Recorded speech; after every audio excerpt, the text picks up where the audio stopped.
This is E.T., and this is Charlie Chester, Technical Director, CNN, chatting it up with a date regarding his network's political bias. I'm quoting Charlie. "We got Trump out. I'm 100% going to say it. And I 100% believe that if it wasn't for CNN, I don't know that Trump would have got voted out. I came to CNN because I wanted to become part of that." Well, before you liberals get your panties in a knot, consider these remarks about the president. And I'm quoting, "A man in his political dotage, a supercilious tyrant. If ever a nation was debauched by a man, the American nation has been debauched by..." Who, Joe Biden? No, these words were about George Washington when the first president was about to leave office. George had been attacked for years by a small but vocal press, and his farewell address referred to the growing political tensions that were fueled by partisan broadsheets and newspapers that fed what George called the baneful effects of political parties. I've given you but two of thousands of examples that show what should be obvious.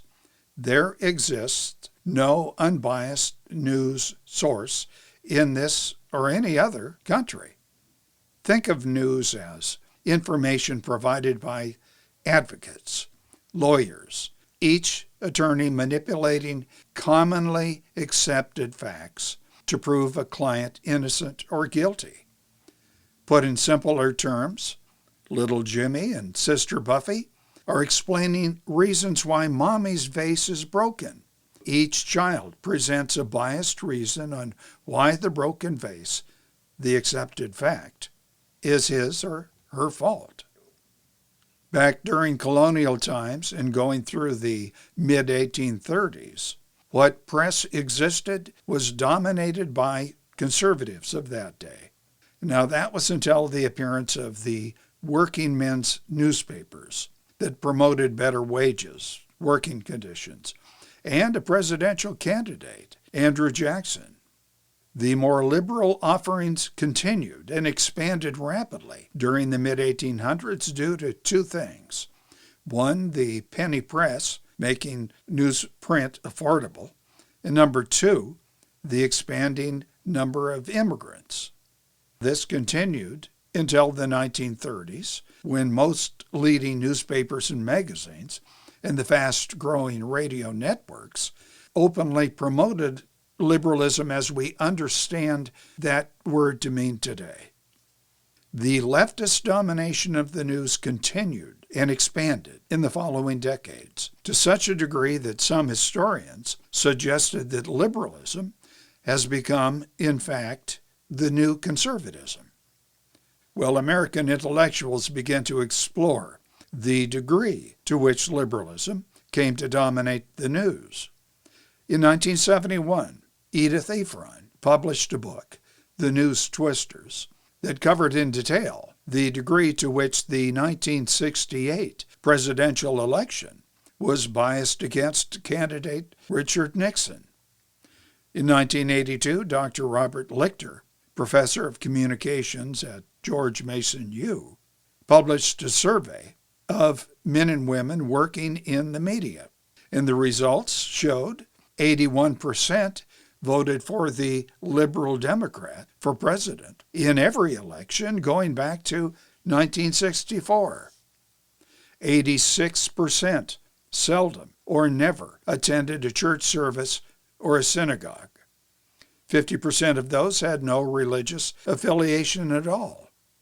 Well, as mentioned above, the right wing had their day dominating the news, and it appears that that domination is resurrecting itself today, albeit in a nuanced, I hate that word, but it works, a nuanced populist form. We're seeing it in social media, in particular YouTube and other video formats.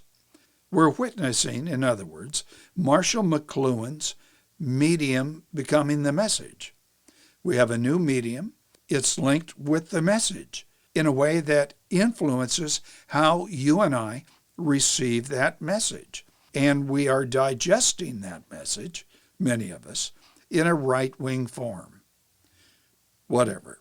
The media, ancient or new, must be understood as having a message that has been for us pre-digested to sway the reader, listener, viewer in such a way that we draw a particular conclusion.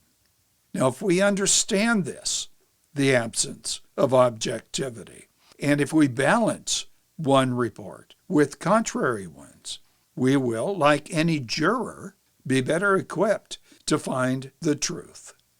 Well, that's what E.T. thinks. How about you? Put in your comments below, share the video, subscribe, tap the bell icon. You'll be notified of new uploads. Thank you.